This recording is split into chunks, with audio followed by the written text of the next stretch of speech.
America, nobody's going to tell you the truth. I mean, you knew before they even announced it. You knew this was wrong. I was actually dumb enough to go along with it for about 3 days. It's some form of TARP. TARP is what I was actually for before they named it and started actually debating it in Congress. And the reason was, you can't hold off a collapse. We're going to have to pay the piper, but you can hold it off a while. It gives you time to wake people up, to help them prepare. Everybody was still drunken at a party. Look at the difference between the American people then and now. Well, I was against it about, I think by Wednesday of that week that they were talking about TARP, because I realized that's not what they were doing. Bush was using it to convince us that they could fix everything and it'd be just dandy. That's what Obama is doing too. We've avoided the Great Depression. Really? Really? They're using this money now, and this time they are preparing themselves for the fundamental transformation of this country. You want something to pass? Don't worry about it. We'll just jam it in the next stimulus package. Congress has been circumvented. They're becoming irrelevant more and more every day.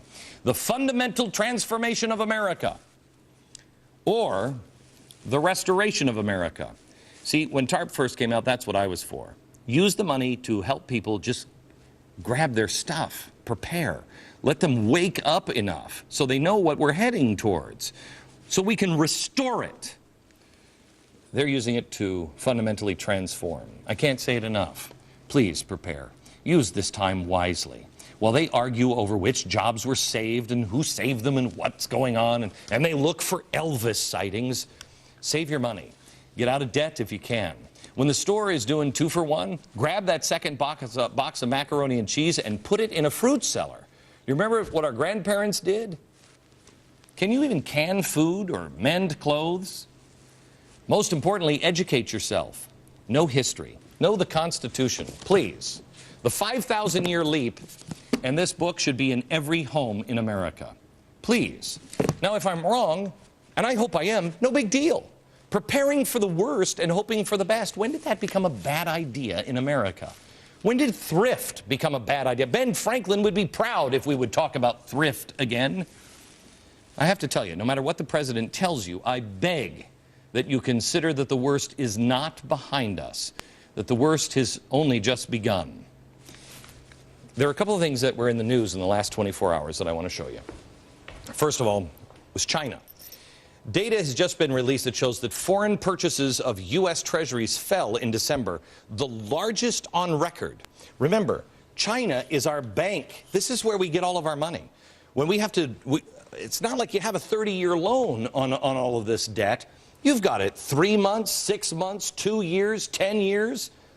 I told you 6 months ago that China would start dumping their debt or at least stop buying it. Experts said, no, they'll never do that. That's not in their interest. I said they will. Slowly but surely, they're going to get without waking people up. Well, now they're getting rid of it. $34.2 billion. They now hold $755.4 billion of our debt. Japan also cut $11.5 billion in treasuries. Okay? They're now, actually, China used to be the largest, but now Japan is the largest owner of our debt with $768.8 billion. Now, so Japan is the largest bank? No, no, no. No, the largest bank that we have, the largest holder of our debt, you ready for this? $5.1 trillion. Who owns it? The Fed. That's who we really owe our, that's who we're slaves to. It's not Japan, it's not China, it's the Fed. And by the way, just so you can understand this, this is you selling your debt to this pocket. I'm really broke. Don't worry, I have money. Okay, we'll switch. It doesn't work.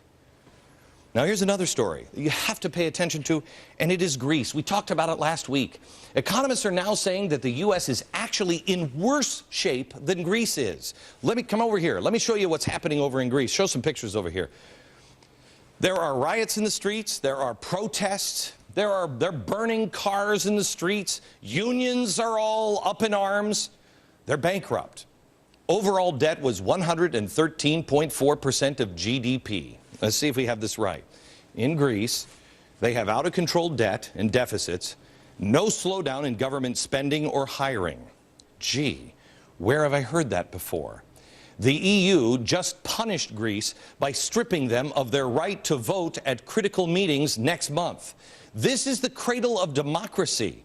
What it means is Greece no longer has any sovereignty in the EU.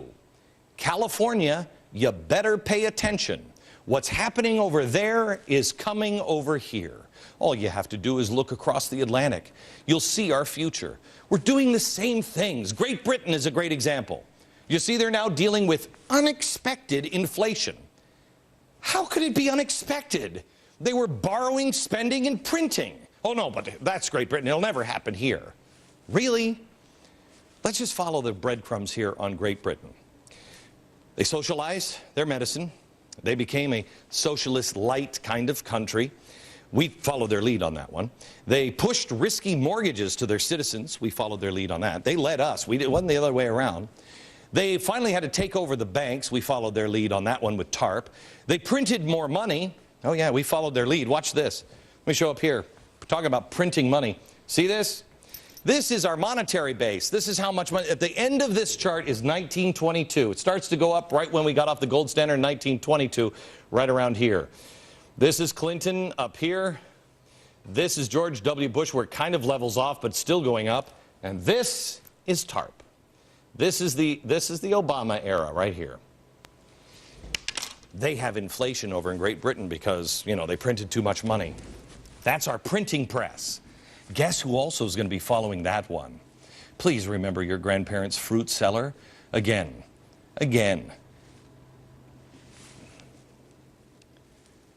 Use the time wisely.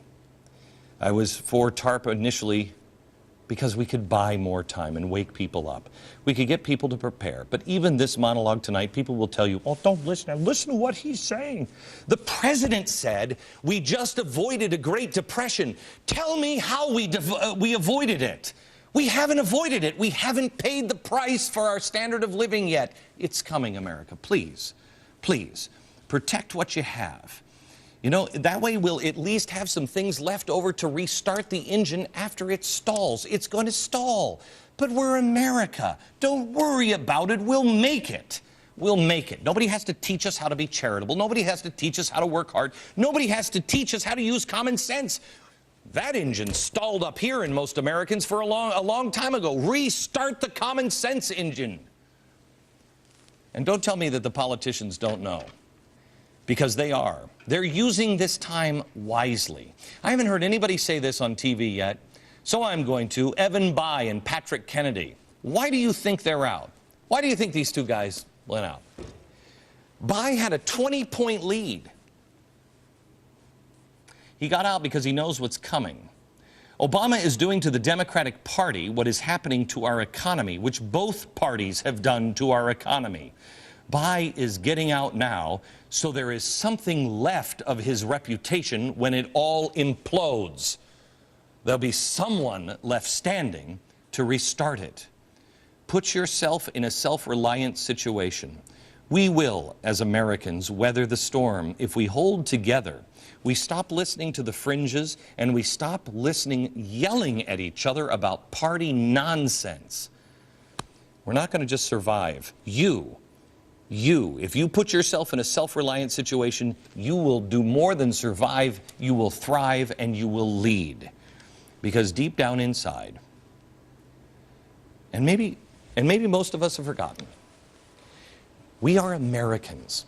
We're the ones that come in at the end. We're the ones that always arrive at the end of the movie when all the chips are down and the game is about loss. Everyone's like, there's no hope left. That's when we're at our best. Prepare, just on the off chance that maybe the stimulus package in the second phase or the fourth phase or fifth just doesn't work out like they planned. We'll be back in a minute.